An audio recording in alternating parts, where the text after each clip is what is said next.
چنانچہ کتابوں میں ایک واقعہ لکھا ہے، ایک انگریز لڑکے نے اپنی والدہ کے بارے میں لکھا ہے، اس کو کہتے ہیں 8 لائز آف اے مدر، کہ ایک ماں جس نے 8 جھوٹ بولے. تو وہ لڑکا کہتا ہے کہ میرا والد بہت غریب تھا، وہ فوت ہو گیا تو میں اپنی مدر کے پاس رہنے لگا.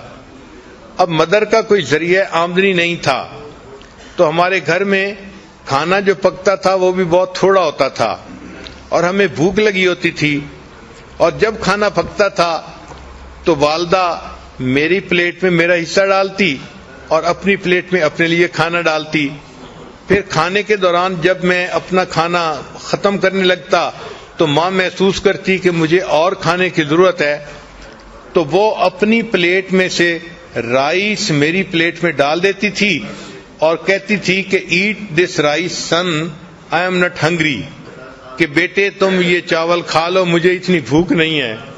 وہ بچہ کہتا ہے کہ بعد میں بڑے ہو کے مجھے پتا چلا کہ میری ماں اس وقت جھوٹ بول رہی ہوتی تھی، بھوک اس کو بھی ہوتی تھی، لیکن وہ مجھے تسلی دینے کے لیے کہتی تھی کہ بچے تم کھا لو، مجھے بھوک نہیں لگی ہوئی.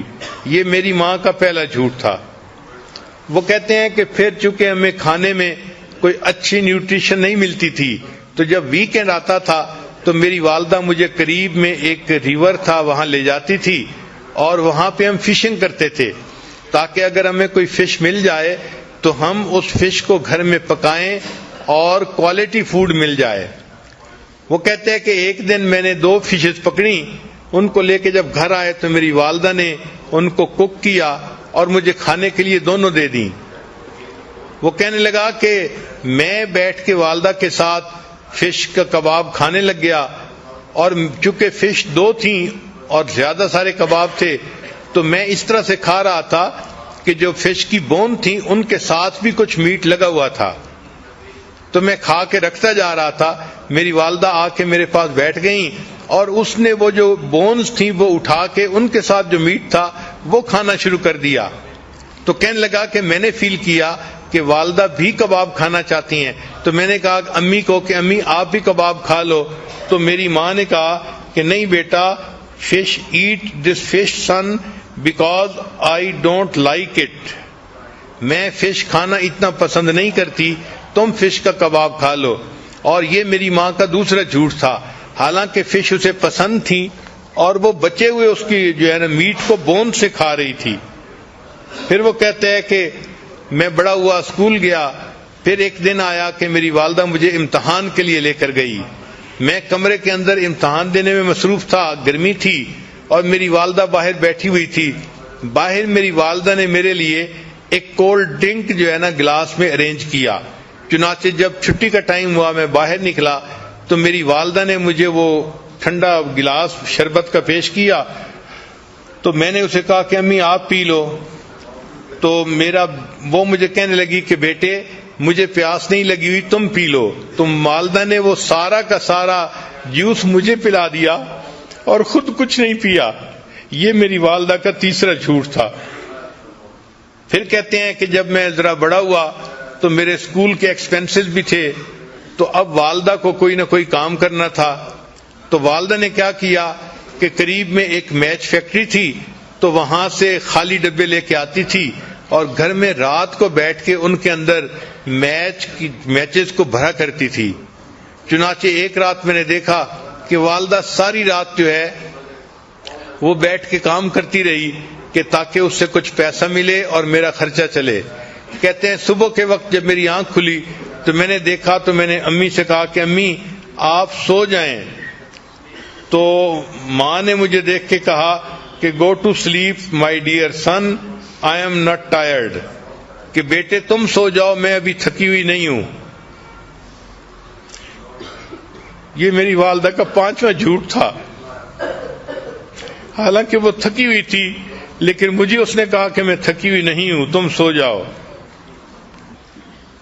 پھر وہ کہتا ہے کہ میں نے اسکول میں اچھی پرفارمنس دکھائی، اس کے اوپر مجھے اسکالرشپ مل گیا اور مجھے امریکہ کی ایک بہترین یونیورسٹی میں داخلہ مل گیا. تو میں اپنے گھر سے امریکہ شفٹ ہو گیا. وہ کہتے ہیں کہ جب میں پڑھنے کے لیے وہاں چلا گیا تو فون پہ میری والدہ مجھے کہتی رہتی اپنا خیال رکھنا، اپنی پڑھائی کا خیال رکھنا، یہ کرنا وہ کرنا۔ وہ کہتے ہیں کہ پڑھنے کے بعد پھر مجھے ایک جاب مل گئی تو میں نے ایک گھر بھی کرائے پہ لے لیا اور اس کے بعد پھر میں نے شادی کا بھی پروگرام بنا لیا، حتیٰ کہ میری شادی ہو گئی۔ تو میں نے اپنی والدہ کو بتایا تو والدہ نے کہا کہ بیٹا تم اپنی بیوی کو خوش رکھنا اور اپنے گھر میں خوشی سے زندگی گزارنا۔ میں نے والدہ سے کہا کہ امی آپ یہاں آ جائیں، ہم میاں بیوی اکیلے ہیں، آپ ہمارے پاس آ کر رہیں، ہمیں آپ کی جو ہے وہ کمپنی بھی مل جائے گی اور میں آپ کے لیے اداس بھی ہوں۔ تو میری والدہ نے مجھے کہا کہ نہیں بیٹا، مجھے تو جو بڑے گھر ہوتے ہیں ان میں رہنا اچھا نہیں لگتا، میں اپنے اسی چھوٹے سے کرائے کے گھر میں زیادہ بہتر ہوں۔ یہ میری والدہ کا 7واں جھوٹ تھا جو اس نے میرے ساتھ بولا۔ پھر میرے پاس چونکہ پے اچھی تھی تو میں چاہتا تھا کہ اپنی والدہ کو ہر مہینے کچھ نہ کچھ پیسے دے دیا کروں۔ تو میں نے ایک مرتبہ کچھ پیسے اپنی والدہ کو بھجوائے تو میری والدہ نے وہ پیسے مجھے واپس بھجوا دیے۔ تو جب میں نے پوچھا کہ امی آپ نے پیسے واپس کیوں بھجوائے تو والدہ نے کہا کہ بیٹا میرے پاس انف منی تھی، مجھے اور پیسے کی ضرورت نہیں تھی۔ یہ میری والدہ کا جو ہے وہ 7واں جھوٹ تھا جو اس نے میرے سامنے بولا۔ پھر کچھ ایسے دن گزرے کہ والدہ نے فون میں مجھ سے رابطہ نہیں کیا تو میں بھی پریشان تھا کہ 3-4 مہینے ہو گئے والدہ سے فون پہ کبھی تسلی سے بات نہیں ہوئی۔ کہنے لگے کہ پھر ایک دن ذرا میں نے جب زیادہ فون کیا تو مجھے پتا چلا کہ میری والدہ بیمار ہیں اور ہاسپٹلائز ہیں۔